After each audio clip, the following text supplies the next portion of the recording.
Parliament ఎన్నికలు మా 100 రోజుల పరిపాలనకు రెఫరెండం అని చెప్పి ఇప్పుడు కూడా ఆ మాట కట్టుబడి ఉన్నా. 100 రోజుల్లో 5 గ్యారెంటీలను అమలు చేసి మిగతా గ్యారెంటీలను కూడా అమలు చేయడానికి ఏదైతే ప్రయత్నం చేస్తున్నామో దాన్ని దృష్టిలో పెట్టుకొని ప్రజల్ని తీర్పియమని చెప్పినాము. రాబోయే 10 సంవత్సరాలు కాంగ్రెస్ పార్టీ అధికారంలో ఉంటుంది. ఈ రాష్ట్రాన్ని అభివృద్ధి పరం వైపు, ఈ రాష్ట్రాన్ని సంక్షేమ రాష్ట్రంగా మార్చే బాధ్యత మాది.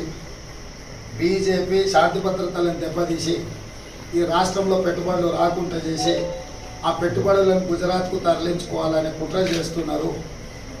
ఈరోజు ఉత్తరప్రదేశ్లో భారతీయ జనతా పార్టీ అత్యధిక మెజారిటీతో గెలిచినా కూడా ఢిల్లీకి సరిగ్గా పార్లమెంటు నుంచి 25 నిమిషాలలో ఉత్తరప్రదేశ్ స్టార్ట్ అవుతుంది, నోయిడా.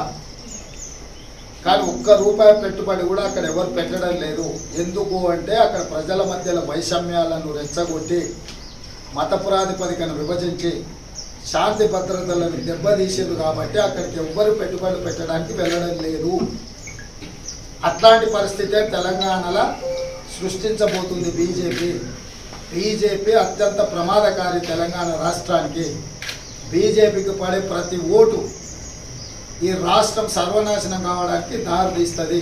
కాబట్టి ఈ దేశంలో ఉండే, ఈ రాష్ట్రంలో ఉండే ప్రధానంగా ప్రజలందరూ ఆలోచన చేయాల్సిన అవసరం ఉన్నది. మన స్టేట్లో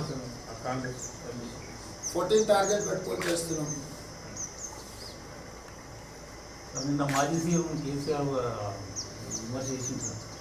కాంగ్రెస్ పార్టీలో 25 మంది ఎమ్మెల్యేలు కూడా ఆయన పట్ల, కేసీఆర్ గారి పట్ల నాకు సానుభూతి ఉన్నది. అధికారం కోల్పోయిండు, ఆరోగ్యం దెబ్బతిన్నది, కూతురు జైలుకి వెళ్ళింది. సో మానసికంగా కొంచెం ఒత్తిడికి లోనవుతున్నాడు, తీవ్ర నిరాశలోనూ ఉన్నాడు. కాబట్టి ఆయన ఇట్లాంటి ప్రకటనలు ఏవి చేసినా భావోద్వేగంతో చేస్తున్నాయే తప్ప వేరే ఏమీ లేదు.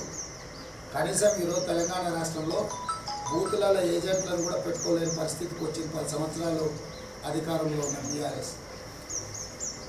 కాబట్టి ఆ వాస్తవ పరిస్థితిని వారు దృష్టిలో పెట్టుకొని ఏదైనా నిర్ణయం చేస్తే బాగుంటుంది. ధన్యవాదాలు.